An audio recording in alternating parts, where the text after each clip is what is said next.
just around the corner, and it's hard to believe that it's almost time to head back to Asbury Park for the upcoming 17th Annual Garden State Film Festival. And much like the Light of Day events sort of fill the streets and the various venues of Asbury Park with music, this festival fills it with movies. And it's great. I'm great to be joined this morning on the Jersey Central Newsmaker Hotline by my good friend. She is the founder of the Garden State Film Festival, and she's real excited to get this going, too, in late March.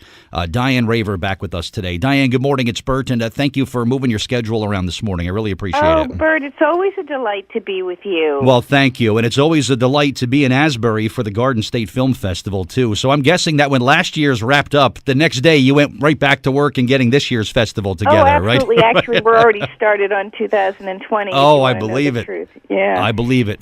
Diane, I try to tell people what it's like to be in Asbury Park while your film festival is going on, but it's really kind of a magical time, and it's something that people really need to experience firsthand to appreciate, right? It's hard to explain because it's so exciting, and there's such an electricity in the air with all of the filmmakers and the independent films, which I liken independent films to the cinematic arts as organic food is to the food industry. There's no preservatives, there's no extra stuff in it. It's just pure artistic expression, and it's really something special, and I believe we're on the front lines of freedom of speech and expression in our country, which is something to be celebrated. Something, unfortunately, that has been attacked and eroded in recent years, but fortunately, festivals... We won't go there. No. Festivals like yours keep the opinion and keep the human spirit alive, which I think is an important thing. And this festival got started just kind of by chance when you and someone else just kind of had an idea, right?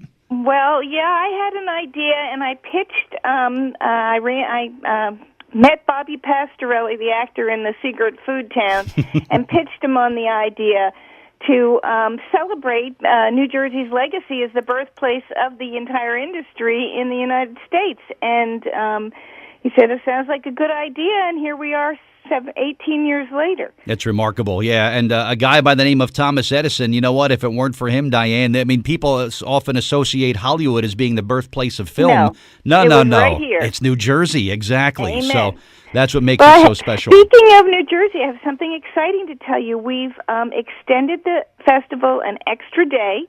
We're going to begin with a special screening of My Dinner with Alan on Wednesday, March 27th at the Jersey Shore Arts Center.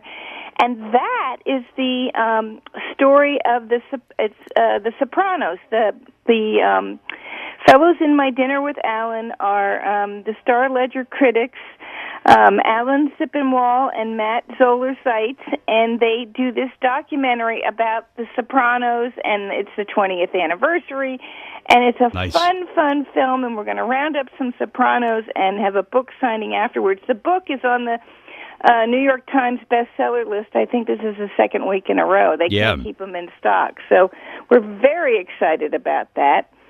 And then, of course, we have the Meet the Filmmakers night on Thursday, where you can come and see the trailers for the upcoming films and meet all the filmmakers. And then, of course, the big whoop-de-doo cocktail party in Convention Hall and the opening film in the Paramount, which is called The Birdcatcher this year. And what an inspiring, fabulous film that is. So we're going to show over 245 films over the course of the weekend, and panel discussions, open talent call. It's for anybody who's never been there, there's really something for everyone. There really is. And you could always go to the website, gsff.org. There's ticket information, the full schedules. You could even, this is sort of like a destination festival, right, Diane, where people will come from far away. They'll plan to stay in town, and they'll book accommodations, and they'll stay for days, several days at a time, to be able to experience the festival, because there's so much going on in Asbury Park over those days. There is. We're very proud of the part we played in the revitalization of Asbury Park, and there are hotel discounts on our website. So we hope you all will come out and experience this wonderful event. Yeah, be a part of it. It's really remarkable, and I'm excited to get back to Asbury Park for the film festival in late March, too, because I always have a good time when I come to this, too, Diane. So, but anybody, get your schedule, get the schedule, tickets, information. You can find it all at gsff.org, and this is going to be a real special festival coming up, the 17th Annual Garden State Film Festival, which will begin on March 27th. Diane, as always, thank you for the time, and I'm sure I'll be talking to some filmmakers and maybe even a movie star or two between now and the end of March. So thank you for that, and I look forward to it, and be safe in the storm, and we'll talk soon, all right? Thank you, Bert.